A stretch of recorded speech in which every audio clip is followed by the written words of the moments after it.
Madame, Monsieur, bonjour et bienvenue sur ma page. Une fois de plus, je suis le docteur Faustin Roger Tapa de Health Horizon International. Je reviens ce matin pour plusieurs raisons. La première raison, c'est que beaucoup de gens réagissent de plus en plus par rapport aux effets qu'ils ont observés avec Miraclif, et ça, c'est vraiment encourageant.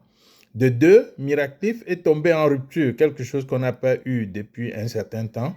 Mais rassurez-vous, les ravitaillements sont en cours et ce ne sera pas pour longtemps. Merci une fois de plus et je pense que les satisfactions obtenues compensent la peine que vous êtes donnée pour essayer. Ceci dit, aujourd'hui, nous allons revenir à un aspect de la santé de l'esprit.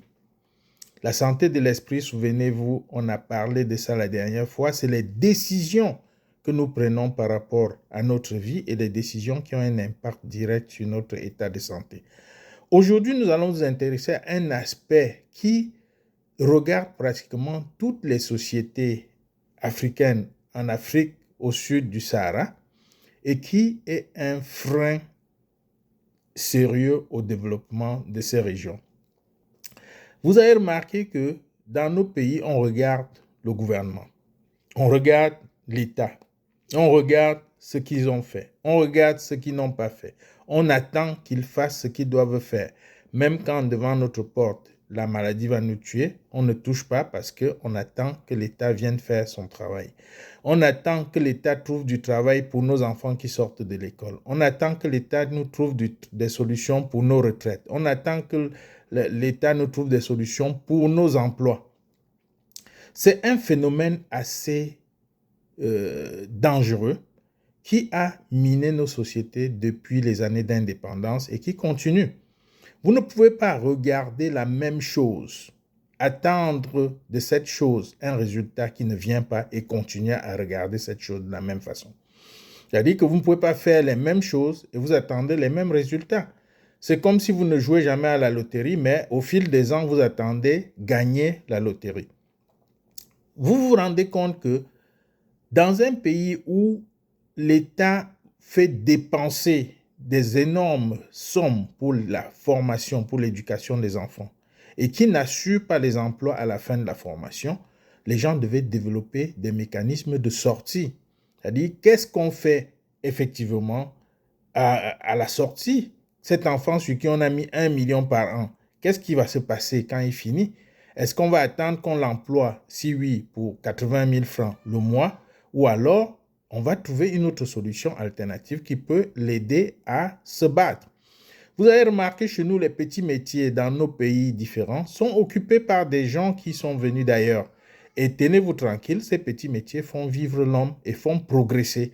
Parce qu'au départ, c'est ça qui est difficile. Et on n'a pas appris la notion de l'argent. C'est-à-dire, l'argent, ce n'est pas la quantité. Je vous ai déjà dit ça ici. Il faut prendre en compte que c'est quand vous cotisez que l'argent devient important. Et vous devez le faire de façon quotidienne, de façon régulière. Il n'y a pas de petits métiers, il n'y a pas de petits revenus. Donc, c'est important de changer sa façon de voir, de changer son état d'esprit vis-à-vis de ce qui nous entoure. N'attendez plus quelqu'un pour vous trouver du travail, n'attendez plus quelqu'un pour venir résoudre vos problèmes. Essayez de trouver des solutions alternatives.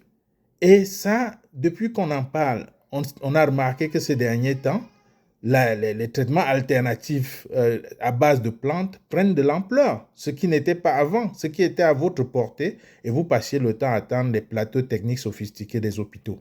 Donc, aujourd'hui, il faut changer la manière de voir les choses. Il faut changer la manière de réfléchir vis-à-vis de votre santé. Il faut changer la manière de réfléchir vis-à-vis de vos ressources. Et il faut changer la manière de réfléchir vis-à-vis de vos enfants.